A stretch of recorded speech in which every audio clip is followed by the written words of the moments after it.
வரக்கூடிய இரண்டாம் காவலர் தேர்வை எதிர்நோக்கி காத்துக்கொண்டிருக்கக்கூடிய மாணவர்களா நீங்க இந்த பிசி தேர்வை கிளியர் பண்ணணும் அப்படின்னா முப்படை பயிற்சி மையத்தின் 3 கிளைகளிலும் திருச்சி, விருதுநகர் மற்றும் வேலூரில் 3 கிளைகளிலுமே பாத்தீங்கன்னா இரண்டாம் நிலை காவலர் தேர்வுகளுக்கான புதிய வகுப்புகள் எங்க பயிற்சி மையத்தில் எப்ப துவங்க இருக்குதுன்னு பாத்தீங்கன்னா வரக்கூடிய ஜூலை 16ஆம் தேதி துவங்க இருக்குது. ஸோ இந்த பயிற்சி வகுப்பில் சேரக்கூடிய மாணவர்களுக்கு புத்தகங்களும் இலவசமாக வழங்கப்படும். டெஸ்ட் பேட்சஸ்மே உங்களுக்கு ஃப்ரீயாக கிடைச்சிடும். ஸோ 3 பிரான்ச்சஸ்லையுமே அட்மிஷன்ஸ் போயிட்டு தான் இருக்கு. ஸோ திருச்சியில் சேரணும் விருப்பமுள்ள நபர்கள் 8111070706 அல்லது 708 என்ற நம்பருக்கும், விருதுநகரில் அட்மிஷன் போடணும் நம்பர்கள் 9363020246 அல்லது 247 என்ற நம்பருக்கும் கால் பண்ணி டீடைல்ஸ் கேட்டுக்கோங்க. ஸோ வேலூரில் வந்து அட்மிஷன் போடணும்னு நினைக்கிறவங்க 7200400395 அல்லது 398 என்ற நம்பருக்கு கால் பண்ணி கேட்டிங்கன்னா உங்களுக்கு அதுக்கான டீடைல்ஸ் கொடுத்துருவாங்க. ஸோ 3 கேம்பஸஸ்லையுமே உங்களுக்கு ஜிம் மற்றும் ஃபிசிக்கல் ஃபெசிலிட்டிஸோட அவைலபிளாக இருக்கக்கூடிய இந்த இரண்டாம் நிலை காவலர் தேர்வில் சேர்ந்து வரக்கூடிய இரண்டாம் நிலை காவலர் பணியிடங்களில் நீங்களும் ஒரு இடத்தை உங்களுக்கானது உறுதி பண்ணிக்கோங்க. நீங்களும் வருங்கால காவலர்களாக எங்களுடைய பயிற்சி மையத்தின் சார்பாக வாழ்த்துக்கள். ஹாய் கைஸ், வெல்கம் டு முப்படை ட்ரைனிங் அகாடமி. ஸோ நம்ம ஆல்ரெடி வந்து சிலபஸ் பற்றின வீடியோஸ்லாம் பார்த்தாச்சு. ஒரு இரண்டாம் நிலை காவலர் தேர்வுக்கு படிக்கக்கூடிய ஒரு மாணவர்கள் சிலபஸ் என்னன்றதை தெரிஞ்சுட்டு ஆரம்பிக்கிறது ரொம்ப நல்லதுன்னு சொல்லிட்டு சிலபஸை பார்த்துட்டு சிலபஸ்க்கான பிடிஎஃப் டிஸ்கிரிப்ஷனில் வச்சு கொடுத்துட்டோம். ஸோ மறக்காம டவுன்லோட் பண்ணி வச்சுக்கோங்க. இது அதை விட முக்கியமான ஒரு பிடிஎஃப் என்னன்னு பார்த்தீங்கன்னா வேர் டு ஸ்டடி. என்கிட்ட 6th to 10th வரையும் புக் இருக்கு, முப்படை புக் இருக்கு. நான் எதை படிக்க எதை விட எனக்கு அந்த ஐடியாவே இல்லை சார். எதுக்கு இம்பார்ட்டன்ஸ் கொடுத்து படிக்கணும், என்னத்தை சார் படிக்கிறது, எனக்கு எல்லாமே பார்க்கறதுக்கு பயமா இருக்குன்னா இந்த பிடிஎஃப் டவுன்லோட் பண்ணி வச்சுட்டு இதில் கொடுத்துருக்கக்கூடிய லெசன்ஸை அந்தந்த ஸ்டாண்டர்ட்ஸில் நீங்கள் கரெக்டாக கவர் பண்ணீங்கன்னா உங்களுக்கு அந்த ஒரு டாபிக் என்பது முழுமையாக கவர் செய்யப்படும். ஓகேவா? ஸோ இந்த பிடிஎஃப் டிஸ்கிரிப்ஷனில் வைக்கிற மறக்காம டவுன்லோட் பண்ணிக்கோங்க. ஆனால் பிடிஎஃப் இங்கே பார்க்கறதுக்கு முன்னாடி ஒரு ஐடியாவை கொடுக்கணும்ல. ஸோ அதுக்காக இந்த வீடியோவை ஃபுல்லாக பாருங்க, டைம் வேஸ்ட் பண்ண மாட்டேன். ஓகேங்களா? ஸோ வீடியோவை பார்த்தா தான் உங்களுக்கு புரியும். சரியா? அதுக்கு முன்னாடி எங்க இன்ஸ்டியூட் தரப்புல ஒரு சின்ன அனௌன்ஸ்மெண்ட் என்ன அப்படின்னு பாத்தீங்கன்னா வரக்கூடிய ஜூலை 16ஆம் தேதி. ஓகேங்களா? ஜூலை 16ஆம் தேதி வந்து எங்க பிசிக்காக புது பேட்சஸ் வந்து 3 பிரான்ச்சஸ்லயுமே வேலூர், திருச்சி மற்றும் விருதுநகர் 3 பிரான்ச்சஸ்லயுமே ஸ்டார்ட் பண்றோம். ஸோ வேலூர்ல அட்மிஷன் போடக்கூடிய நபர்களாக இருந்தீங்கன்னா 7200400395 என்ற நம்பருக்கும், திருச்சியில் அட்மிஷன் போடக்கூடிய நபர்கள் 8111070706 என்ற நம்பருக்கும் நீங்க கால் பண்ணி கேட்டீங்கன்னா அதுக்கான டீடைல்ஸ் வந்து உங்களுக்கு ப்ரொவைட் பண்ணுவாங்க. ஸோ ஜூலை 16th இருந்து நியூ பேட்ச் ஸ்டார்ட் ஆகுது. ஸோ லிமிடெட் சீட்ஸ் மட்டும் தான் அவைலபிளா இருக்கு. அட்மிஷன் போடணும்னு நினைக்கிறவங்க தாராளமா கால் பண்ணி அட்மிஷன்ஸ் போட்டுக்கலாம். மேலும் வந்து பாத்தீங்கன்னா பிசி தேர்வுக்கு நான் படிக்கணும் சார், என்கிட்ட 6th to 10th school book இருக்கு, ஆனா ஸ்கூல் புக்கை படிக்கிறதுக்கு எனக்கு ஒரு மாதிரி கஷ்டமா இருக்கு அப்படின்றவங்களுக்கு முப்படை சார்பில் உங்களுக்கு 4 பாக புத்தகங்களுமே அவைலபிளா இருக்கு. நீங்க அதையுமே வந்து எங்களுடைய வெப்சைட்ல போய் தாராளமா பர்ச்சேஸ் பண்ணிக்கலாம். சாம்பிள் பிடிஎஃப்மே வெப்சைட்ல இருக்கு. நீங்க டவுன்லோட் பண்ணி அந்த சாம்பிள் பிடிஎஃப் லெசன்ஸ் எப்படி கொடுத்துருக்காங்கன்றத ஒரு தடவை வியூ பண்ணிட்டு கூட என்ன பண்ணலாம்னு பாத்தீங்கன்னா பர்ச்சேஸ் பண்ணிக்கலாம். ஸோ புக்குக்கான பர்ச்சேஸ் லிங்க் அது எங்களுடைய வெப்சைட், அது நீங்க போனீங்கன்னா தெரியும். மேலும் முப்படை ட்ரைனிங் அகாடமியுடைய ஆப்புமே இருக்கு, அதை நீங்க டவுன்லோட் பண்ணி பார்த்துக்கலாம். சரியா? So where to study.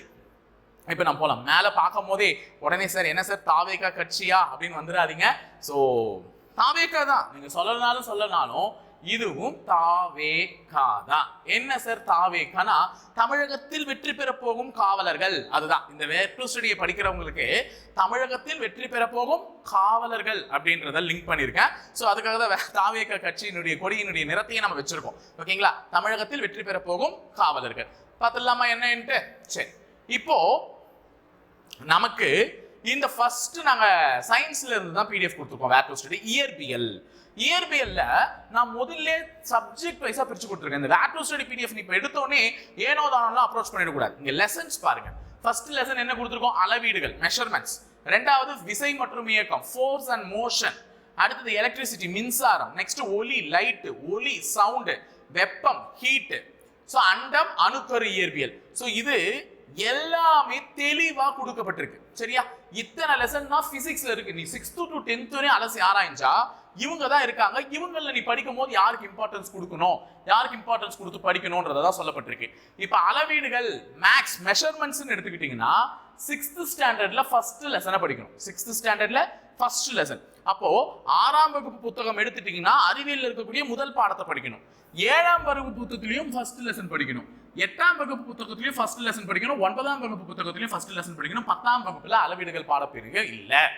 ஓகேவா? சோ அப்ப இந்த 4த்துல இருந்து நீ படிக்கும் போது உனக்கு எந்த டாபிக் முழுமையடைகிறது? அளவீடுகள். அப்ப அளவீடுகள்ல இருந்து கேட்கக்கூடிய அந்த ஒரு கேள்வியை இந்த 4 ஸ்டாண்டர்ட்ஸ்ல இருக்கக்கூடிய 4 பாடங்களை படிப்பதன் மூலமாக ஒரு மாணவன் முடிவா தெரிஞ்சுக்கலாம் நிறைய விஷயத்தை. அப்போ ஒரு டாபிக்கா இதை எடுத்து நீ படிக்கும் போது உனக்கு என்ன ஆயிடுதுன்னு பாத்தீங்கன்னா ஈஸியா புரிஞ்சுடுது. அப்ப அளவீடுகளை மொத்தமா முடிச்சிடுறேன். அடுத்தது நல்ல ஞாபகம் வச்சுக்கோ. அடுத்தது விசை மற்றும் இயக்கம். விசை மற்றும் இயக்கம் போற இதுல வந்து பாருங்க 6th செகண்ட் லெசன் படிக்கணும், 7th செகண்ட் லெசன் படிக்கணும், 8th second lesson, 9th second lesson, 10th first lesson. அப்ப 10th உங்களுக்கு அளவீடுகள் ரிமூவ் பண்ணிட்டு அதுக்கு பதில் என்ன கொடுத்திருக்காங்க ஃபர்ஸ்ட் லெசன் விசை மற்றும் இயக்கம். இந்த மாதிரி தான் நாங்க ஒன்னொன்னுத்துக்கும் ஒரு சப்ஜெக்ட்ஸ்க்குமே கொடுத்திருக்கோம். சோ இதுல இருக்கக்கூடிய லெசன்ஸை நீ இந்த பாடங்கள் இந்த ஸ்டாண்டர்ட்ல இந்த பாடத்தை படிச்சு முடிச்சாலே உன்னால என்ன பண்ணிட முடியும், ஈஸியா பண்ண முடியும். அது வந்து உங்களுக்கு தெளிவா கொடுக்கப்பட்டிருக்கு. இப்போ வந்து பாத்தீங்கன்னா 8 பாடம் தான். நீ ரொம்ப பெருசா நினைக்கிறல்ல நிறைய படிக்கணும் பிசி எக்ஸாமுக்கு, நிறைய எல்லாம் கிடையாது. இந்த 8 பாடங்களை நாங்க சொன்ன பாடங்களை படிச்சா மட்டுமே இயற்பியல்ல வரக்கூடிய முக்கியமான 8 டாபிக் என்ன ஆகுதுன்னு பாத்தீங்கன்னா முழுமையடையுது. அடுத்தது கெமிஸ்ட்ரியை பொறுத்தவரை மொத்தமாவே எத்தனை டாபிக் தான் கொடுத்துருக்கோம், 5 டாபிக் தான். 6 சாரி கெமிஸ்ட்ரியில வந்து இருக்கு, கெமிஸ்ட்ரியில கூட நிறைய இருக்கு, 11 டாபிக் இருக்கு. ஆனா கீழே இதர பகுதிகள்னு ஒரு சிலது கொடுத்துட்டு இருப்பாங்க. இது நமக்கு தேவையில்லாதது, இந்த அதர் இம்பார்ட்டன்ட் டாபிக்ஸ். இது நீ எப்ப படிக்கணும், முதல்ல அந்த 5 பாடம் தான் ரொம்ப ரொம்ப இம்பார்ட்டன்ட். ஏன்னா இதுல இருந்தே மேக்ஸிமம் உன்னுடைய எக்ஸாம் கேள்வி வந்துடும். அதுலயும் இந்த அமிலங்கள், காரங்கள், உப்புகள் இதுல இருந்தெல்லாம் கண்டிப்பா கேள்வி வந்துடும். சோ அன்றாட வாழ்வில் வேதியியல் இதெல்லாம் படிச்சிட்டீங்கனாலே உன்னால மேக்ஸிமம் முடிச்சிட முடியும். இது இதர பகுதிகள், இதுல இருந்து எக்ஸ்ட்ரா படிச்சு வச்சுக்கிறது நல்லது. ஏன்னா நாளை பின்ன கேள்விகள் இதுல இருந்து வருவதற்கான வாய்ப்புகள் இருக்குன்ற ஒரு காரணத்தினால கடைசியா படிச்சுக்கோங்க இதை, சரியா? அடுத்து உயிரியல். நான் ஆல்ரெடி சொல்லிட்டேன், உயிரியலை படிக்கும் போது உணவு மற்றும் ஊட்டச்சத்து நம்ம ஆல்ரெடி சிலபஸ்லயே பார்த்தோம். உணவு மற்றும் ஊட்டச்சத்தியல்ன்றது தனியாவே கொடுக்கப்பட்டிருந்தது. அடுத்தது சுற்றுச்சூழ்நிலையியல் அப்படின்னு சூழ்நிலையியல் கொடுத்திருந்தாங்களா, அதுதான் சுற்றுச்சூழல் மற்றும் சூழலியலா கொடுத்திருக்காங்க இங்க. சோ இதுவுமே எப்படி பிரிச்சிருக்காங்கன்றத பார்த்துட்டு ஒழுங்கா படிச்சுக்கோங்க. சோ உயிரியலை பொறுத்தவரையும் இந்த ஒரு 15 டாபிக் இருக்கும்னு நினைக்கிறேன், கிட்டத்தட்ட 14 டாபிக் இருக்கு. இந்த 14 டாபிக்கை உருப்படியா படிச்சுட்டா உனக்கு என்ன ஆயிடும், பிசி தேர்வுக்கு கரெக்டா இருக்கும். சோ அதுவுமே எங்கெங்க என்னென்ன லெசன்ஸ் படிக்கணும்ன்றத தெளிவா கொடுத்துருக்கோம். அதெல்லாம் படிச்சீங்கனாலே உனக்கு கவர் ஆயிடும், சரியா? அடுத்து உனக்கு இங்க கொடுத்துருக்கிறது என்னன்னு பாத்தீங்கன்னா ஹிஸ்டரி. சோ எப்படி சயின்ஸை வந்து 3 பாகமா பிரிச்சு இயற்பியல், வேதியியல், உயிரியல் அப்படின்னு கொடுத்துட்டாங்களோ, வரலாறுக்கு அடுத்தது வரலாறு நிறைய கொடுத்துருப்பாங்கம்மா. அடுத்தது ஜியோகிராஃபி, இது 2 கொடுத்துட்டு இருப்போம். மற்றது பாலிட்டியும் சரி எக்கனாமிக்ஸும் சரி இதுதான் படிக்கணும், இதைதான் விடணும்லாம் கிடையாது. 6th இருந்து 10th வரை எல்லாத்தையுமே படிச்சுக்கணும். எங்களுடைய முப்படை புக்ல எப்படி இருக்கும்னு பாத்தீங்கன்னா உங்களுக்கு தரோவா 6th இருந்து 10th வரை அப்படியே ஒன்லைனர்ஸா கவர் பண்ணிட்டு இருப்போம். நீங்க பாத்தீங்கனாலே தெரியும். எக்கனாமிக்ஸ் போய் பாத்தீங்கன்னா 6th 6ஆம் வகுப்பு 7ஆம் வகுப்பு 8ஆம் வகுப்பு 9ஆம் வகுப்பு 10ஆம் வகுப்பு அப்படி தொடர்ச்சியா முடிச்சுட்டு இருப்போம். நீ ஒரு நாள் ஒரு ஸ்டாண்டர்ட் படிச்சா கூட சிம்பிளா முடிச்சலாம். ஏன்னா 6லயும் 7லயும் அதிகமா கண்டென்ட்டே இருக்காது. 8, 9, 10 தான் எக்கனாமிக்ஸ் தான் இருக்குமே. சோ பாலிட்டி அதே மாதிரி படிச்சிடலாம். சோ அது ரொம்ப ஒண்ணு விடாம படிக்கணும். மேற்கொண்டு இந்த பாயிண்ட் ரொம்ப ரொம்ப முக்கியம். இதை யாரா படிக்காம விட்டுட்டீங்கன்னா மொத்தத்துக்கும் முடிஞ்சிடும் சூனியம். இதுதான் இம்பார்ட்டன்டான பாயிண்ட். 6 முதல் 10ஆம் வகுப்பு வரை உள்ள அனைத்து பாடங்களிலும் உங்களுக்கு தெரியுமா, அந்த உங்களுக்கு தெரியுமாவையும் பாக்ஸ் கொஸ்டின்ஸையும் ஒரு வழி விடாமல் படிக்கணும். ஏன்னா கேள்விகளை கூற்று சம்பந்தப்பட்ட மாதிரியான கேள்விகள் எடுப்பதற்கு இது உங்களுக்கு தெரியுமாவும் பாக்ஸ் கொஸ்டினும் ஒரு நல்ல சான்ஸ். அதனால அதை கேட்கறதுக்கான வாய்ப்புகள் அதிகமா இருக்கு. அதனால தயவு செஞ்சு இதை படிக்கும் போது மட்டும் என்ன பண்ணுங்க, ஓரளவுக்கு கான்சென்ட்ரேஷனோட படிங்க. ஏன்னா நாங்க வந்து இப்போ உங்களுக்கு தெரியுமாவையும் பாக்ஸ் கொஸ்டின்ஸையும் ஒரு கேள்வி மாதிரியே ரெடி பண்ணி கொடுத்துட்டு இருக்கோம். ஒரு புக்காவே இருக்காது எங்க கிட்ட 130 ரூபாய்க்கு, சரியா?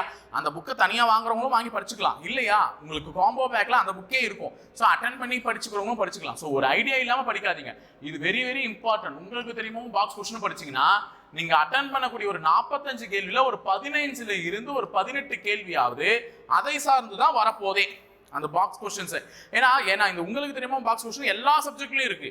நான் இதுல தான் இருக்கும் அதுல தான் இருக்கும்னு சொல்ல முடியாது. இயற்பியல் இருக்கு, வேதியியல் இருக்கு, உயிரியல், வரலாறு, குடிமியல், புவியியல், பொருளாதாரம் எல்லாத்துலயுமே இருக்கு. ஸோ இந்த மாதிரி எல்லா பாடங்களையும் இருக்கக்கூடியதை வந்து கண்டிப்பா கவர் பண்றதுக்கு அது ரொம்ப ரொம்ப இம்பார்ட்டன்டா இருக்கும், சரியா? ஸோ இந்த வேர் டு ஸ்டடி பிடிஎஃப் மறக்காம நான் எதுல வைக்கிறேன்னு சொல்லியிருக்கேன், டிஸ்கிரிப்ஷன் பாக்ஸ்ல வைக்கிறேன். டவுன்லோட் பண்ணிக்கோங்க. ஃபர்ஸ்ட் ஏற்கனவே சிலபஸ் கொடுத்தாச்சு, இப்போ வேர் டு ஸ்டடியும் கொடுத்துட்டோம். நெக்ஸ்ட் கொஸ்டின் அனாலிசிஸும் போடுறோம், previous year question analysis. So எல்லாத்தையுமே பாருங்க. ஒவ்வொரு ஸ்டெப்பா நம்ம போயிட்டு இருக்க வெற்றி நம்ம கிட்ட வந்துகிட்டே இருக்குன்னு அர்த்தம். புரியுதா? நம்ம ஒண்ணு இங்கே நின்றுட்டு வெற்றி வான்லாம் கூப்பிட முடியாது. வெற்றி கிட்ட தான் நம்ம தான் வந்து என்ன பண்ணணும், அடி எடுத்து வச்சு போனோம். அதனால இப்ப நம்ம 2வது கட்டமா என்ன முடிச்சிருக்கோம், முதல் கட்டமா பாடத்திட்டத்தை பத்தி தெரிஞ்சுக்கணும். 2வது கட்டமா அந்த பாடத்திட்டத்தில் உள்ள பாடங்களை எந்தெந்த பாடங்கள்ல எந்தெந்த வகுப்புல எப்படி படிக்கணும்ன்றத தெரிஞ்சுக்கிட்டோம். So where to study PDF நான் மறக்காம டிஸ்கிரிப்ஷன்ல வச்சிருக்கேன். டவுன்லோட் பண்ணி அதுக்கேற்ற மாதிரி பிளான் பண்ணி படிங்க. எந்த ஒரு விஷயத்தையும் பிளான் பண்ணி பண்ணாதான் நல்லா இருக்கும்னு சொல்லிட்டு நம்ம வடிவேல் சாரே சொல்லியிருக்காரு, லெஜெண்ட். சோ அப்ப எல்லாத்தையுமே படிச்சுட்டு ஒழுங்கா இருக்க ஏனோ தானோ படிக்காம பிளான் பண்ணி ஒரு விஷயத்தை செவ்வனே செய்யுங்க. கண்டிப்பா அந்த வெற்றி உன்னை தேடி வரும். நான் மறுபடியும் சொல்றேன், உங்க தோல்ல அந்த காக்கி யூனிஃபார்ம் ஏறணுன்றது எங்களுடைய ஆசை மற்றும் கனவு அப்படின்னா அது உன்னுடைய ஆசையும் கனவாகவும் எவ்வளவு இருக்குன்றது உனக்கே தெரியும். அப்படிப்பட்ட கனவு காண்ற அப்படின்னா அந்த கனவுக்கான உழைப்புகளை போட்டா மட்டும்தான் கனவு என்ன ஆகும், பலிக்கும். அப்ப கனவு பலிக்கணும்னா அதுக்கான உழைப்பு போட நீ ரெடியா இருக்கணும். ஸோ அந்த உழைப்பு போட ரெடியா இரு. ஸோ தேர்ச்சி அப்படின்றது எல்லாருமே எதிர்பார்க்கக்கூடிய ஒரு விஷயம் தான். ஆனா தேர்ச்சி சும்மா கிடைக்காது, முயற்சியும் இருக்கணும், பயிற்சியும் இருக்கணும். பயிற்சியை கொடுக்க நாங்க ரெடியா இருக்கோம், தேர்ச்சி பெறுவதற்கு நீ ரெடியா இருக்க. ஆனா அந்த முயற்சி யார் கொடுப்பாங்க, நீ தான் கொடுத்தாகணும். அப்ப உனக்கு வர வேண்டிய அந்த தேர்ச்சி வரணும்னா பயிற்சி எங்க தரப்புல இருந்து வரும், முயற்சி உங்க தரப்புல இருந்து வரணும். இந்த ரெண்டும் கலக்கும் போதுதான் தேர்ச்சி உனக்கு கண்டிப்பா வரும். ஸோ இதே மாதிரி நல்லா படிங்க, கண்டிப்பா வெற்றியை அடைஞ்சிடலாம். ஓகேங்களா? ஸோ இணைந்தீர்கள், தொடர்ந்து பயணிப்போம் முப்படை பயிற்சி மையத்துடன். நன்றி, வணக்கம்.